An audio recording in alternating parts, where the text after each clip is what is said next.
Una liturgia para la vida. Les habla el Padre Víctor Anguiano de la Diócesis de San Cristóbal de las Casas. Ayer celebrábamos la solemnidad de las tres personas divinas en un solo Dios verdadero. Es bastante conocido por nosotros que precisamente podamos nosotros entender a Dios, y más todavía complicado al Dios uno y trino. Vamos a ir poco a poco aclarando esto para que nos ayude parcialmente a entender este misterio, y recordando que misterio no quiere decir que no lo podamos entender, sino que no lo entenderemos completamente, plenamente, ya que Él es Dios y nosotros somos criaturas.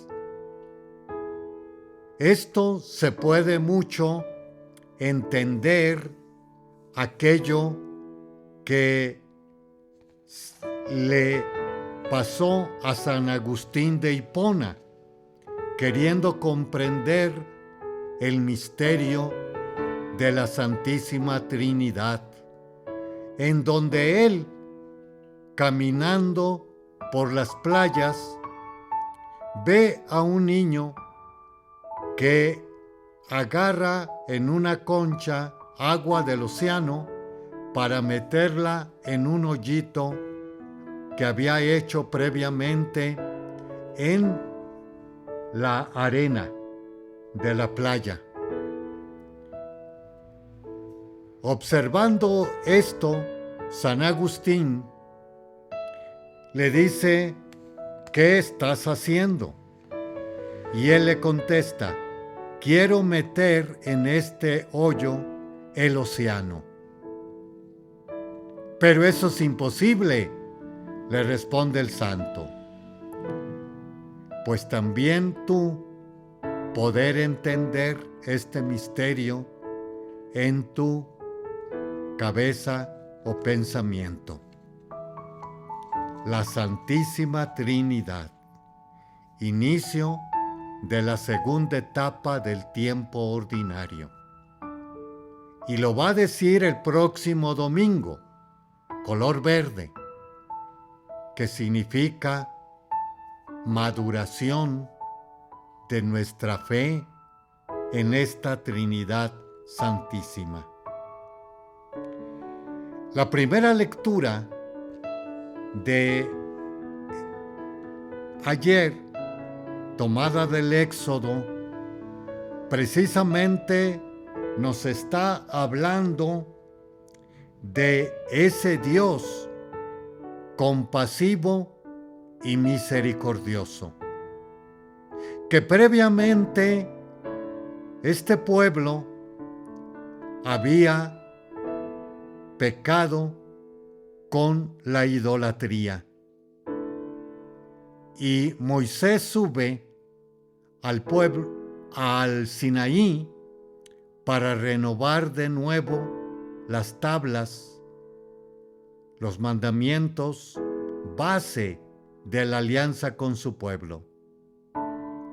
Con esta idolatría, sin embargo, Dios no procede al exterminio, a la desaparición de su pueblo, sino vemos en ello, precisamente en Moisés, que se inclina, lo adora y precisamente exclama: yo soy el Señor Dios, compasivo, clemente, paciente, misericordioso y fiel.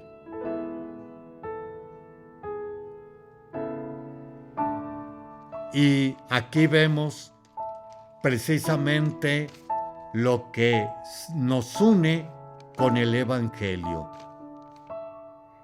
¿Qué nos dice el Evangelio de ayer? Tomado de nuevo por Juan. También el Hijo es otro tanto que su Padre. Tanto amó Dios al mundo que le entregó a su Hijo único,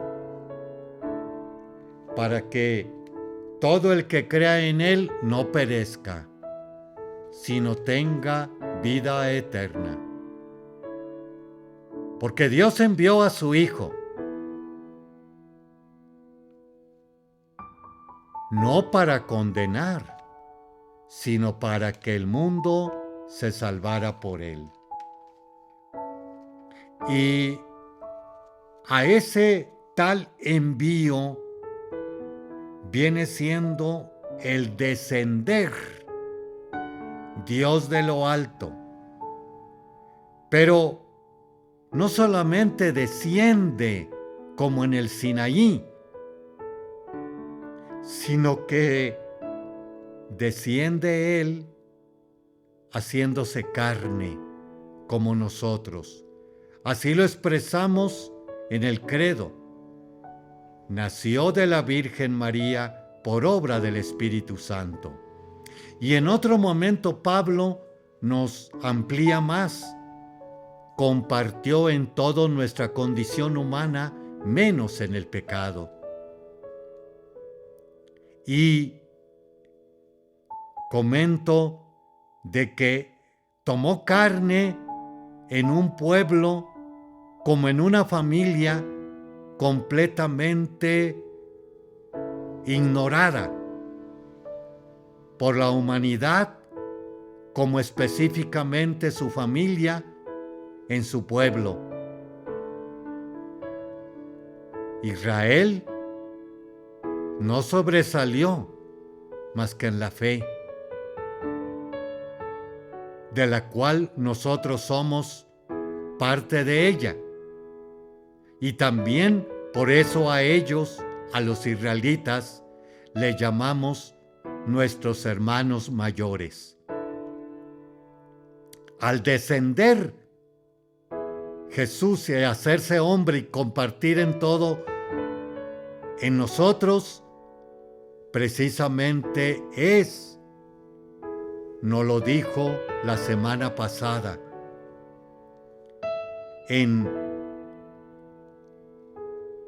aquella pregunta que le hace Felipe: muéstranos al Padre y esto nos basta.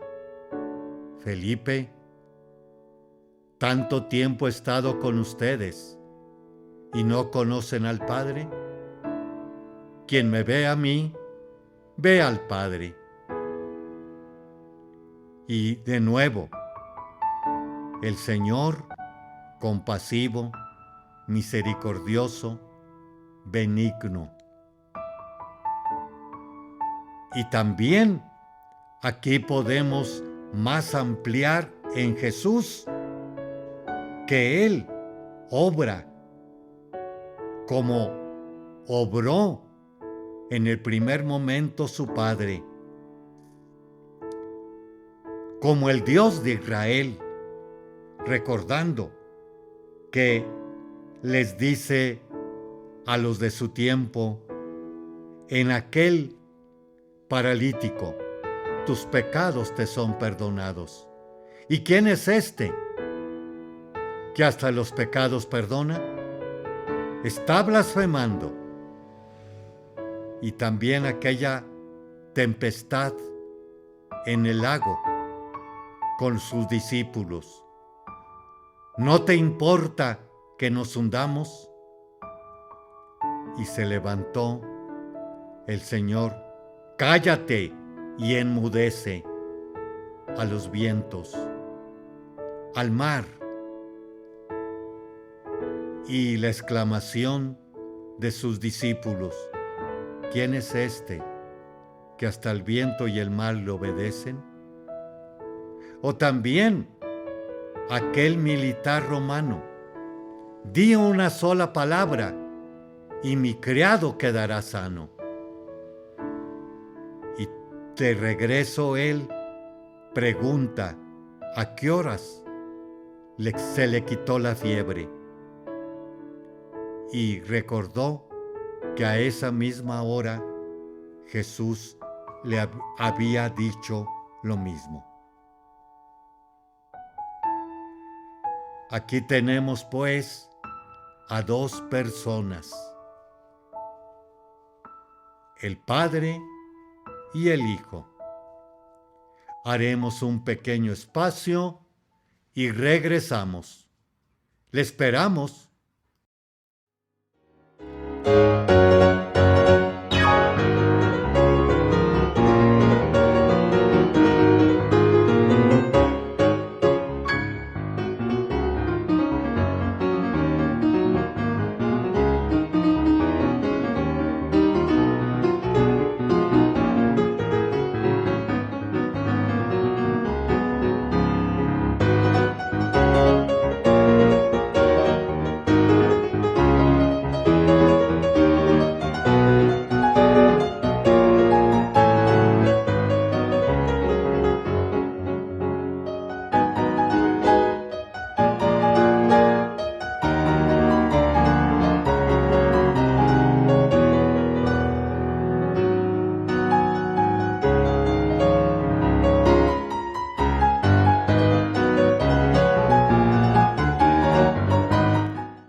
Continuamos con este siguiente segmento de una liturgia para la vida. También pueden ustedes verme o escucharme en YouTube con una liturgia para la vida. E igualmente en Spotify, Apple Podcasts, Google Podcasts, Amazon Music o iHeartRadio. Les agradecería un like para poder continuar con estos mensajes semanalmente en el crecimiento de nuestra fe cristiana y católica. Hemos estado viendo la Santísima Trinidad o las tres divinas personas. También nos puede ayudar mucho en que en los primeros momentos de esta vida, como humanidad ante todo, Dios se fue poco a poco desdoblando, dándonos paulatinamente su acercamiento a Él. Antiguo Testamento con el Dios que es, yo soy, o también lo muy conocido en los tres primeros mandamientos del Decálogo: no tendrás otros dioses delante de mí. Santificarás las fiestas. Y también no tomarás el nombre de Dios en vano. O más fuerte, escucha, Israel, el Señor es un solo Dios. Lo amarás con todo tu corazón, con toda tu alma, con toda tu mente, con todo tu corazón. Ahora, vamos a tomar de San Agustín para poder conocer la manera de las tres divinas personas. Nos dice San Agustín que Dios es amor. Dios es amor quiere darnos a entender de que no solamente Dios ama a unos, sino ama a todos. También el amor en Él no es un atributo solamente, una cualidad, sino Él es amor. Si nos adentramos en esto, tendremos consecuentemente un Dios que tiene que compartir ese amor a otros. Si no, sería un Dios egoísta y hedonista. Y de ahí viene, por un lado, el amante y el amado, que sería en este caso su Hijo, Jesucristo, nuestro Señor. Y quien da esa unidad, esa consistencia, esa solidez del uno para con el otro, es el Espíritu Santo. Y ahí tenemos precisamente la Trinidad de estas personas. Pero también, como decíamos anteriormente, debemos más ahondar en el Espíritu Santo. Y nos lo aclara la celebración de la semana pasada, cuando el Señor, por un lado, nos aclara de el Espíritu Santo, que Él les va a enseñar a comprender todo lo que yo les he enseñado. Por otro lado, serán mis testigos. Va a ser en la fuerza para poder ser testigos en el caminar de esta vida. Y por otro lado también nos aclara que llegará Él, el Espíritu Santo, a ahondar en la verdad. Aquella verdad que también se queda muy interrogante Pilato. ¿Y qué es la verdad? Que previamente el Señor le dice: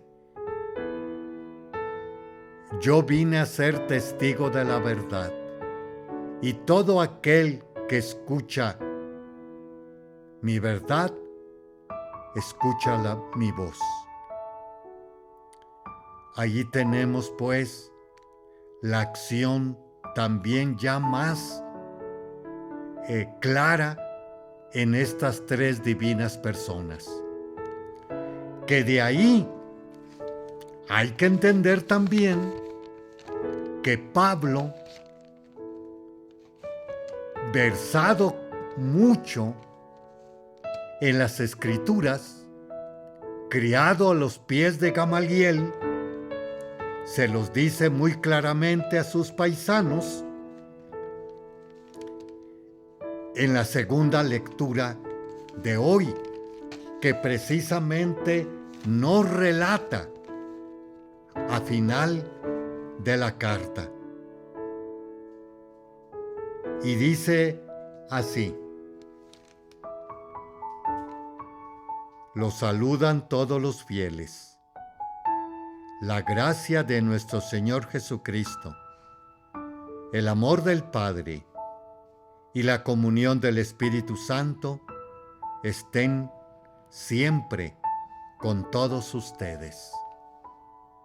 Expresión que también es usada por el ministro que preside en las Eucaristías.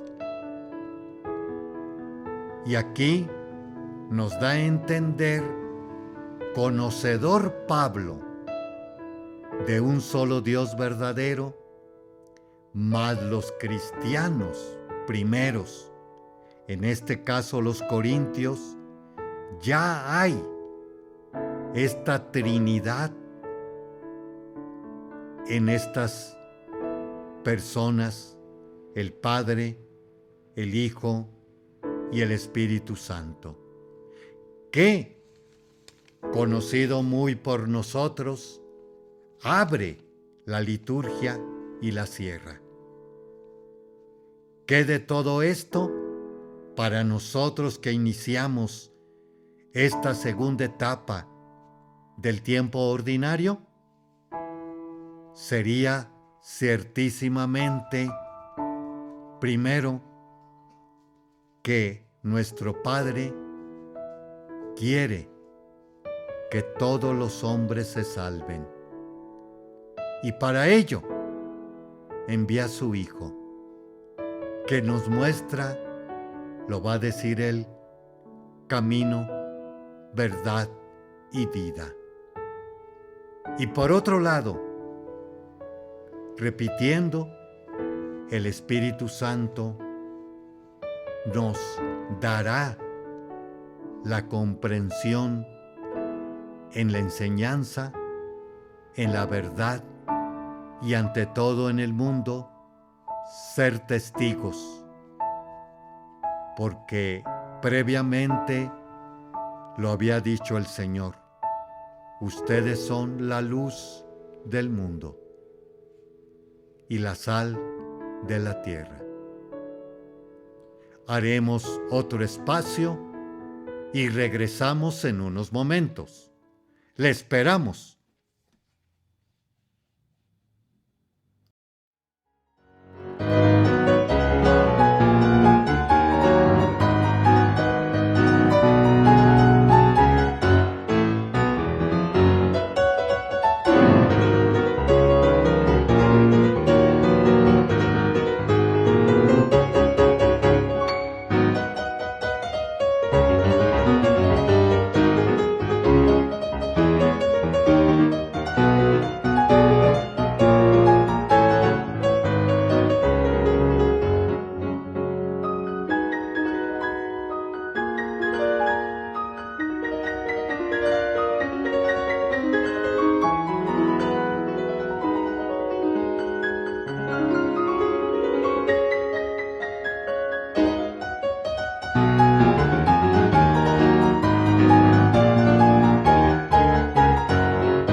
Continuamos con este siguiente segmento de una liturgia para la vida. Vamos a seguir viendo los símbolos, la tradición y teología de la Pascua. Como acabamos de comentar en el primer segmento, iniciamos la segunda etapa del tiempo ordinario. Y todavía nos queda algunos signos que entender. Uno de ellos primero es el Christos. Esta palabra aparece estilizada. Las dos letras iniciales del nombre de Cristo, pero en griego. Utilizar en los ornamentos litúrgicos, los manteles del altar, los ambones y los adornos de madera o de metal, como viene siendo el altar, los sagrarios, los vasos sagrados. También los vemos en las puertas, vitrales y actas de bautismo. No se conoce muchas de las ocasiones el significado. La letra R en griego se escribe con una P para nosotros. La X se pronuncia con una aspiración y también en latín la encontramos como CH, pero sonido aspirado. Algunas personas sustituyen la X por una cruz. sobre la que colocan la P, desviándose del simbolismo inicial. Las dos primeras letras de la palabra Christus o en griego Christos. Segundo símbolo, la cruz, resurrección. El Señor victorioso en la cruz es tanto del resucitado como la del sufridor, pues en el Calvario ya resplandece la gloria de la Pascua.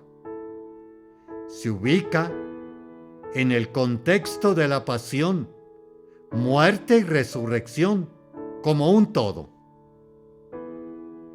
La Iglesia ya ha vivido a lo largo de la historia momentos en los que este asunto se ha puesto de tal manera de relieve que en ocasiones raya en la exageración.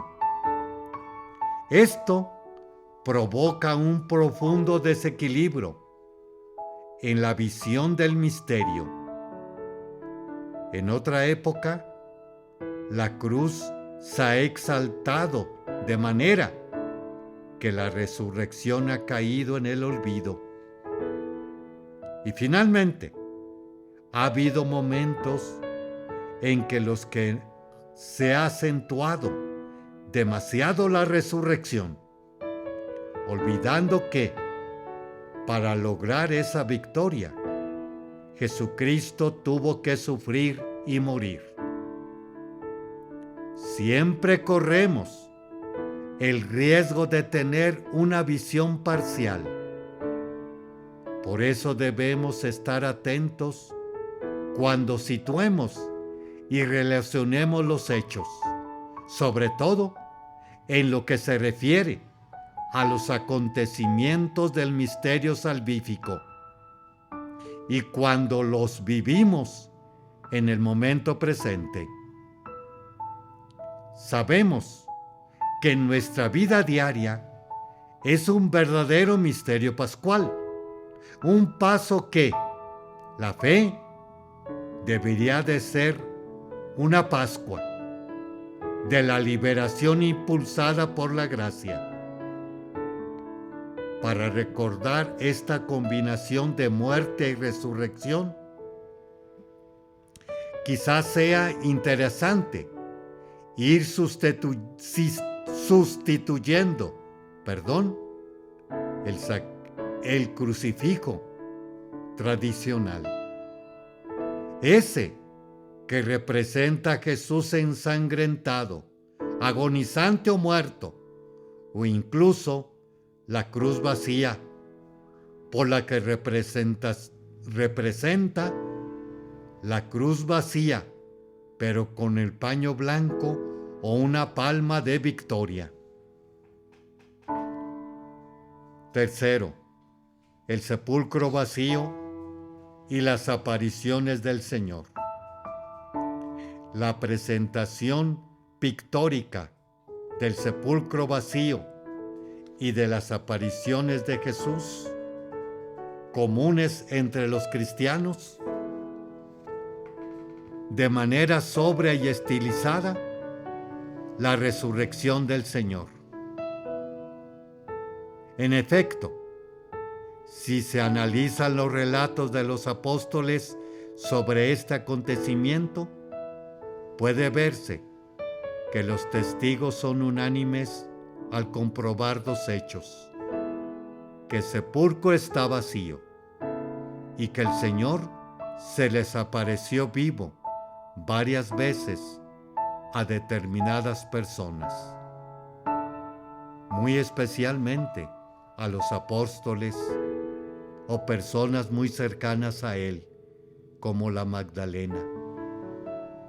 Es importante notar, y en adelante este capítulo se apoyará en la información que proporciona Leonardo Boff el Papa Emérito Joseph Ratzinger y el Nuevo Catecismo sobre el sepulcro vacío.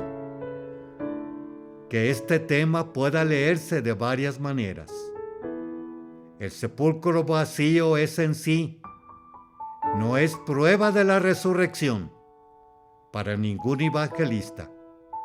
De hecho, según los relatos de los evangelistas, el sepulcro vacío, en lugar de despertar la fe, fue motivo de miedo, espanto y temor. Se puede ver en Marcos 16:6, Mateo 28:8, Lucas 24:4, Juan 20:21 al 25. El sepulcro vacío, por sí mismo, no es más que una señal ambigua y por lo tanto sujeto a múltiples interpretaciones. Solo las apariciones de Cristo ayudaron a aclarar la ambigüedad del sepulcro. Gracias a esta interpretación, los cristianos pudieron entender, con la luz de la fe, que el sepulcro vacío era un importante signo de resurrección del Señor. El sepulcro, sin el cuerpo de Jesús, no obstante las múltiples dudas y lecturas posibles, se convirtió en una señal que contenía un mensaje para todos. Era una invitación a la fe, pero todavía no llevada a ella. La fe en la resurrección no se originó en el descubrimiento del sepulcro vacío y en el testimonio de las mujeres, sino en las apariciones del Señor Jesús a los apóstoles. Pablo presenta a los corintios una lista de las apariciones de Cristo a sus discípulos. En 1 Corintios 15, 3 y 8. En Marcos es recurrente el tema de la resistencia de los apóstoles.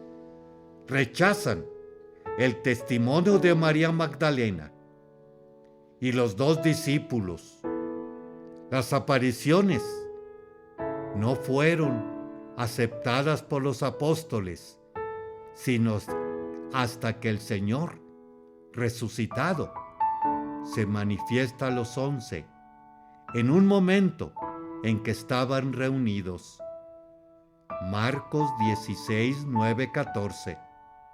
Los reprendió por su falta de fe y su porfía en no creer a lo que se había escrito de él. Es verdad, el Señor resucitó y se dejó ver a Simón. A nivel de redacción, los evangelios dan testimonio de un acontecimiento que no surgió del corazón de los discípulos, sino que sobrevino de fuera, al encuentro de sus dudas. Aquel que estuvo en el sepulcro ya no está allí, sino que está vivo. Es realmente el mismo que vive. No es un espíritu, ni un ángel. Hechos 23, 8, 9. Las apariciones revelan la total identidad del resucitado con Jesús de Nazaret. Los discípulos lo ven. Él deja que toquen sus llagas, bebe y come con ellos. Esta descripción deja completamente claro que Cristo resucitó. No ha vuelto a la anterior vida, como fue el caso del joven de Naín, de Lázaro. La corporeidad es la misma, pero diferente e inexplicable. Se afirma que Cristo aparece y desaparece y atraviesa las paredes. Su cuerpo resucitado no está sujeto al espacio y al tiempo de este mundo, ni a las leyes, ni a la química, ni a la biología.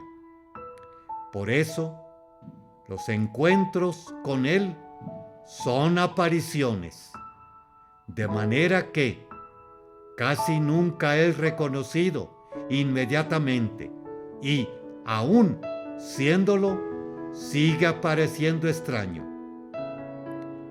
Cuando Él concede la visión a quien Él quiere, esto es, a quien le abre el corazón de la fe y se le entrega a Él. Haremos otro espacio y regresamos en unos momentos.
Continuamos con este último segmento acerca de los santos de esta semana.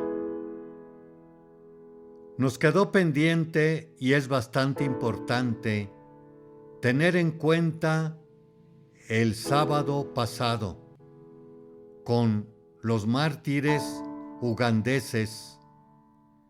Fueron 22, capitaneados o principalmente tenemos a Carlos Lwanga, año 1886. Los principios de la evangelización en Uganda parecían bastante prometedores. Los padres blancos pudieron entender y extender la fe y la comunidad crecía. La vida ejemplar de los cristianos al principio atrajo al rey y más tarde a su hijo. Ambos comprendieron pronto, sin embargo, que los cristianos no apoyarían sus prácticas de esclavos y costumbres sexuales y se volvieron en contra de ellos. Su hijo, Lwanga, era amigo de algunos jóvenes cristianos, pero cuando José Casa lo confrontó por su inclinación a la pedofilia, Lwanga ordenó asesinarlo. Carlos Lwanga era un favorito en la corte y líder de la comunidad, y estaba instruyendo en la fe a varios jóvenes que servían al rey. Los bautizó casi inmediatamente antes de su martirio. Estos jóvenes son parte de los más 100 mártires cristianos de Uganda, de edades comprendidas, en su mayoría de 13 a 25 años. Fueron canonizados durante el Concilio Vaticano II, en presencia de obispos de todo el mundo. En el año siguiente a su martirio, el número de catecúmenos ascendió velozmente en Uganda. El catecismo nos dice: La alternativa es clara. O el hombre controla sus pasiones y obtiene la paz, o se deja dominar por ellas y se hace desgraciado. Número 2339. Los jóvenes africanos entendieron bien esto, y donde estaba su felicidad en contraste con la vida atormentada de sus reyes. No es difícil hacer paralelos con nuestras propias situaciones hoy y las costumbres de una sociedad confundida y desviada. 5 de junio. San Bonifacio, obispo y mártir. Años 672-754. Wilfrido pertenecía a una familia acomodada de Inglaterra y se educó en un monasterio. Muy joven ingresó en la abadía benedictina, pero su mayor deseo era predicar el Evangelio en tierra extranjera. Acudió a Roma, donde se encontró con el Papa Gregorio, quien por su afán misionero le cambió el nombre al de Bonifacio, en honor al mártir del siglo IV del mismo nombre, y le envió a Alemania. Recorrió toda Alemania, predicando el Evangelio, y años más tarde el Papa Gregorio III le entregó Bavaria como territorio de misión y lo ordenó arzobispo. Por muchos años, Bonifacio fundó varias diócesis, escuelas, y fundó una abadía en Fulda.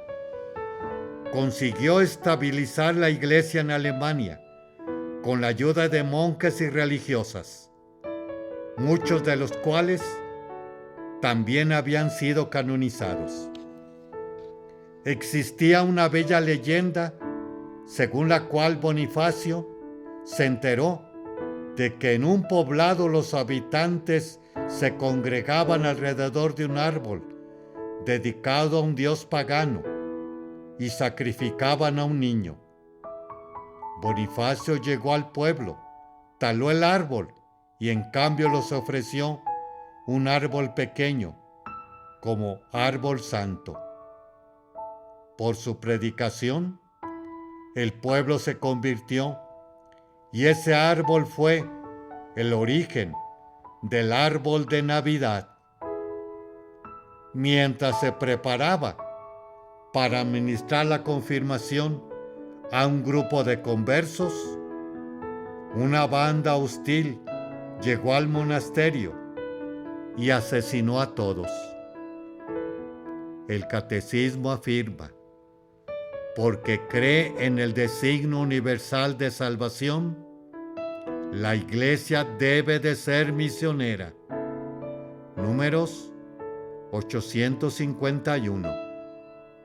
Bonifacio es conocido por su enorme espíritu misionero, su gran labor de unificación de la Iglesia y su estilo de trabajo en colaboración con otros. 6 de junio. San Norberto, obispo. Años 1080 a 1134. Nació de una familia noble de Francia. Norberto tenía vida llena de comodidades y placeres, pero tuvo una fuerte experiencia de conversión cuando su padre mató a un hombre, lo cual le hizo reflexionar sobre el sentido de la vida. Entonces, entregó todas sus posesiones y se retiró a orar en un valle del norte de Francia. Pero su soledad no duró mucho, porque pronto le siguieron 40 compañeros. Norberto tenía una gran relación con San Bernardo. Asistía en Alemania una gran convocación católica cuando surgió una disputa sobre el arzobispo de Magdeburgo y los ciudadanos. Reconociendo la santidad de Norberto, lo eligieron como su arzobispo. En obediencia, aceptó y luchó por la reforma de la Iglesia, aunque su vocación más profunda era la contemplación. Norberto vivió profundamente lo que nos dice el Catecismo sobre la contemplación. La contemplación es mucho la escucha en la palabra de Dios, en la obediencia de la fe, acogida incondicionalmente del siervo y su adhesión amorosa del Hijo. Números 27:16. Era además muy devoto de la Sagrada Eucaristía y de la Santísima Virgen. También fue un gran pacificador y promotor de la oración personal y comunitaria de los sacerdotes de su diócesis. Muchas gracias, hermanos y hermanas, por habernos dejado llegar a sus hogares. Se despide de ustedes el Padre Víctor Anguiano, de la diócesis de San Cristóbal. Muchas gracias por dejarnos entrar a sus hogares y a su corazón en nuestra fe cristiana y católica. Pueden dar, por favor, un like en YouTube, Una Liturgia para la Vida.